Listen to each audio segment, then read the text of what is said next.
കഴിഞ്ഞ 20-ലധികം വർഷമായി കണ്ണീരും പ്രാർത്ഥനയും ചികിത്സയുമായി മകനുവേണ്ടി ജീവിക്കുകയാണ് നടൻ നെപ്പോളിയനും അദ്ദേഹത്തിന്റെ ഭാര്യയും. സിനിമയും നാട്ടിലെ ജീവിതവുമെല്ലാം മകനുവേണ്ടി ഉപേക്ഷിച്ച ഇരുവരും അമേരിക്കയിൽ വലിയ വീട് വച്ചതുപോലും സുഖമില്ലാത്ത മകന്റെ സൗകര്യങ്ങളും സന്തോഷങ്ങളും കണക്കിലെടുത്തായിരുന്നു. ഇപ്പോഴിതാ അവന്റെ സന്തോഷം ലക്ഷ്യമിട്ടാണ് 25-ാം വയസ്സിൽ തന്നെ മറ്റേതൊരു യുവാക്കളെയും പോലെ വിവാഹ ജീവിതവും അവന് സാധ്യമാക്കി നൽകുന്നത്.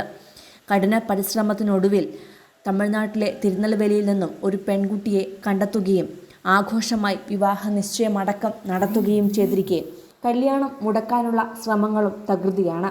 അക്കൂട്ടത്തിലേക്ക് ഏറ്റവും ആദ്യം വന്നിരിക്കുന്നത് ഡോക്ടർ കന്ദരാജിന്റെ വെളിപ്പെടുത്തലാണ്.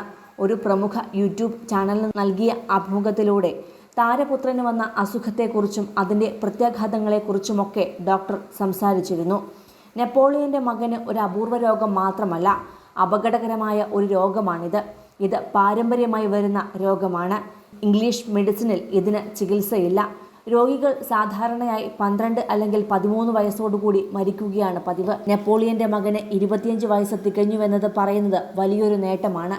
എങ്കിലും എപ്പോൾ വേണമെങ്കിലും എന്തും സംഭവിക്കാം. ഇങ്ങനെയുള്ളവർക്ക് ഒരിക്കലും വിവാഹ ജീവിതത്തിലേക്ക് പ്രവേശിക്കുവാൻ കഴിയില്ല. ഇതെല്ലാം അറിഞ്ഞിട്ടും ഈ പെൺകുട്ടിയും മാതാപിതാക്കളും വിവാഹത്തിന് സമ്മതിച്ചിരിക്കുകയാണ്. ഇങ്ങനെ അസുഖമുള്ളവരെ വിവാഹം കഴിച്ച് വിപ്ലവം സൃഷ്ടിക്കുന്ന ചില സ്ത്രീകൾ ഉണ്ടാകും. എന്നാൽ മറ്റു ചിലർ പബ്ലിസിറ്റിക്ക് വേണ്ടിയും ഇത്തരം ത്യാഗങ്ങൾ ചെയ്തേക്കാം. ഇതിനെക്കുറിച്ച് കൂടുതലൊന്നും സംസാരിക്കാൻ കഴിയില്ലെന്നാണ് ഡോക്ടർ പറഞ്ഞത്. ഡോക്ടറുടെ ഈ പ്രസ്താവന ഇത്തരം രോഗങ്ങൾ ബാധിച്ചവരെ കുറിച്ചുള്ള യാഥാർത്ഥ്യമാണെങ്കിലും അതെല്ലാം തിരിച്ചറിഞ്ഞ് ധനുഷുമായി ഒരു ജീവിതത്തിനൊരുങ്ങിയ അക്ഷയ എന്ന പെൺകുട്ടിയുടെ സ്നേഹത്തെയും മനസ്സിനെയും ചോദ്യം ചെയ്യുന്ന തരത്തിലേക്ക് ഉയർന്നു വന്നിരിക്കുകയാണ്. പ്രാർത്ഥനകൾക്കും വഴിപാടുകൾക്കും ഒടുവിലാണ് മകന് ഇപ്പോൾ ഇതുപോലൊരു ജീവിതം യാഥാർത്ഥ്യമാകുവാൻ പോകുന്നത്.